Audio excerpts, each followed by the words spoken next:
Welcome to another audio article from the Intelligent Speculator. This article was published on April 8th, 2020, and the title is Stocks Have a Lot Further to Fall. So let's get right into it.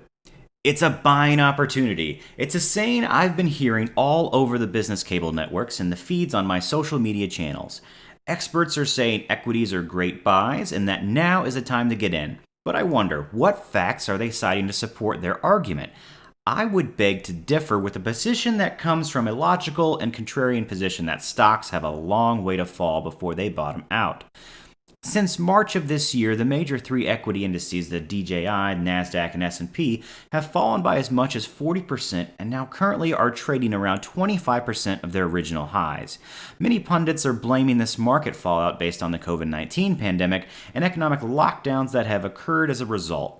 And yes, the initial market crash was caused by the pandemic, but our real economic issues were merely exposed by COVID-19 and not caused by it. You see, COVID-19 will eventually come and go once a vaccine is created within the next 18 months.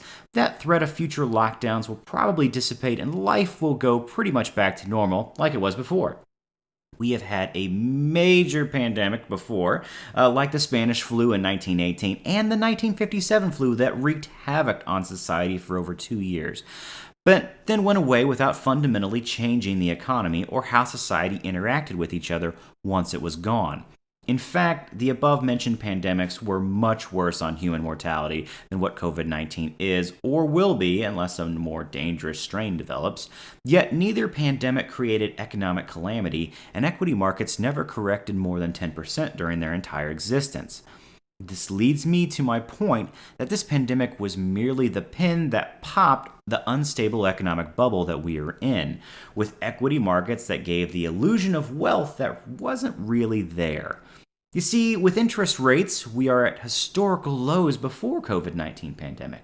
The 2018 tax cuts passed by the White House and Congress allowed companies to utilize aggressive share buyback programs, where they used both the tax savings and they leveraged money because it's cheap to purchase their own company shares and increase share price to the point they went, and many still are, at insane valuations. So really, it is 19 trillion in corporate debt, 22 trillion in government debt, and 10 trillion in personal debt that has given the illusion that things are great. Today, the bottom 60% of wage earners can't find $1,000 if they have an emergency. Alternatively, in 1970s, you could have one wage earner provide for an entire family and have enough money left over in the bank. You could use that reserve capital to then actually buy companies that pay dividends and increase your wealth significantly over time. Instead, today, the average family needs to have both adults working just to make ends meet, let alone save anything in the bank where it will get a laughable return that won't even keep up with inflation. As of this writing, the Federal Reserve made emergency cuts to 0% and already promised $4 to $5 trillion of liquidity, i.e. money printing, yet now they are going to lend even more loans to companies that in many cases would already are going to go out and spend all this money that the government is spending and the Federal Reserve is monetizing with everyone already in significant debt. No individual is using this money to go and buy a new car or frivolously spend it. Instead, that money is going to be saved and used to pay down existing debt, especially since these shutdowns created productivity gaps that will probably take 2 years to recover from. Oh yeah, and don't forget that part of the conditions in the relief bills passed by Congress that constrain corporate stock buyback programs. So, riddle me this. What happens when you have a population that just saw 40% of their wealth disappear in 2 weeks, that is already in significant debt, and facing real prospect of unemployment and or serious reductions in income this year and the following? Plus, you have corporations that can't use government bailouts to purchase stocks and support prices.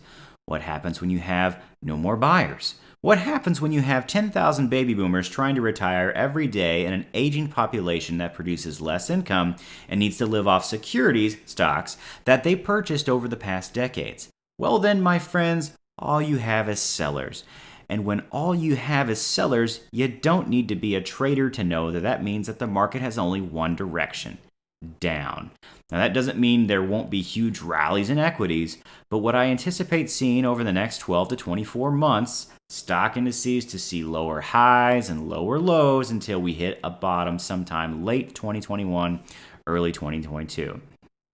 That is when I will join the crowd chanting, "It's time to buy." But by then, the experts will say markets are going lower after they sold all their stock.